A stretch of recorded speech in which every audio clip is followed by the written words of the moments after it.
जय गुरु जी, शुक्राना गुरु जी। गुरु जी महाराज का लख लख शुक्राना और सारी संगत का भी शुक्राना। संगत जी, गुरु जी कभी भी अपने बच्चों को दुखी नहीं देख सकते, रोता हुआ नहीं देख सकते। संगत जी, परेशानियां हर किसी की लाइफ में होती हैं।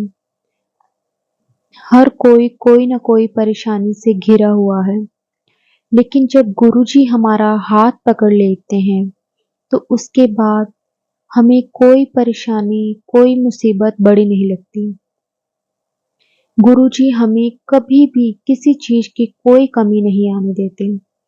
गुरुजी हमें हर रूप में ब्लेस करते हैं।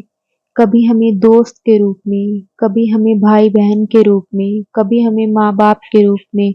संगत जी, गुरुजी हमें, हम गुरुजी को जिस रूप में माने, गुरुजी हमें उसी रूप में दर्शन देते हैं, उसी रूप में हमें दिखते हैं।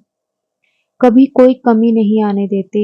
हर बार हमारी झोलियाँ इस तरह से भर देते हैं जो हमारी उम्मीद से बहुत बढ़कर होता है। हमने कभी ये चीज़ सोची भी नहीं होती जो गुरुजी हमें दे देते हैं। संगत जी, गुरुजी का हमें हर वेले शुक्राना करना चाहिए। हर टाइम गुरुजी का शुक्राना करना चाहिए कि गुरुजी आपने हमारा हाथ पकड़ा है। बस आप हमारा हाथ इसी तरह पकड़ के रखना। हम शायद आपका हाथ छोड़ सकते हैं, लेकिन अगर आपने हमारा हाथ पकड़ा है तो आप कभी हमारा हाथ मत छोड़ना।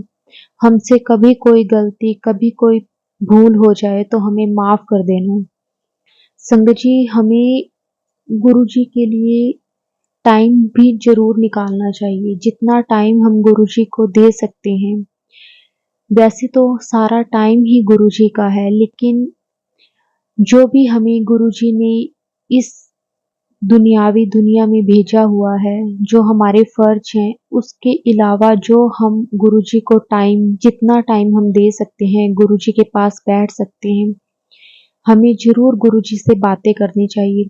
हमें कभी किसी के आगे कभी नहीं रोना चाहिए, क्योंकि लोग सिर्फ तमाशा देखते हैं, सुनते सिर्फ गुरुजी हैं। हमें हमारी कोई भी परेशानी, कोई भी तकलीफ सिर्फ गुरुजी के साथ ही शेयर करनी चाहिए।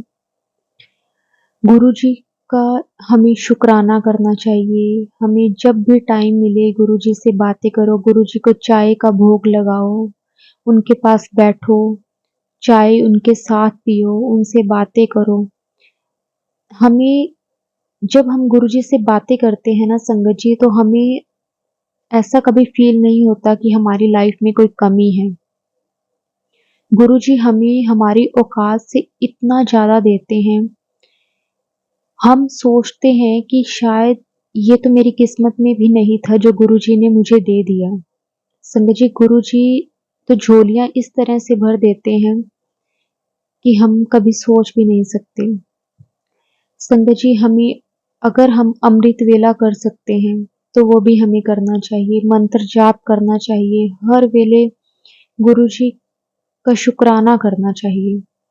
बस हम जितना शुक्राना करेंगे उतनी ही, गुरुजी कहते हैं कि आपके पास खुशियां आएंगी, आपके कष्ट दूर होंगे।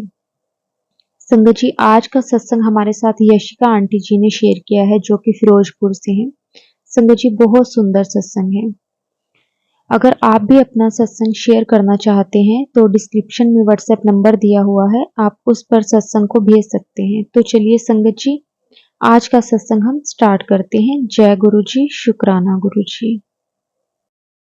जय गुरु जी, शुक्राना गुरु जी, अनंतम अनंतम शुक्राना गुरु जी। मैं पंजाब से हूँ। मैं गुरु जी के साथ जून में जुड़ी थी। मेरे पापा बहुत बीमार थे। 18 मई से लेके मेरे पापा बहुत बीमार थे। उनको लीवर का कैंसर हो गया था, स्टेज 4, जो हमें बिल्कुल भी पता नहीं था। पहले उनको डीएमसी लेके गए हम, फिर उनको हम पीजीआई लेके गए। 2 जून की बात, उनको खून की उल्टी आई। वो बहुत बीमार थे। दिल्ली से मेरी सिस्टर उसको देखने के लिए आई, कज़न सिस्टर। उनको आईसीयू नहीं मिल रहा था, तो जैसे वो आई, गुरुजी को वो बहुत ज़्यादा मानती है, वैसे ही मेरे पापा को आईसीयू में मिल गया। उसने गुरुजी से प्रे की थी, गुरुजी मैंने अपने मामे को आईसीयू में देखना, और वहीं पे मेरे को गुरुजी का स्वरूप मिला। लोग बोलते थे कि लीवर कैंसर है, बहुत गंदी मौत होती है, बहुत तड़पता है बंदा, बहुत कुछ होता है, बहुत तड़पेंगे, बट ऐसा कुछ नहीं हुआ मेरे पापा के साथ। मौत तो उनकी डेथ हुई 18 जून को। हम अंदर से बहुत टूट गए। मैं 3 बहन भाई हूँ, तीनों की शादी हुई हुई है हमारी। मैं घर पे सबसे बड़ी हूँ।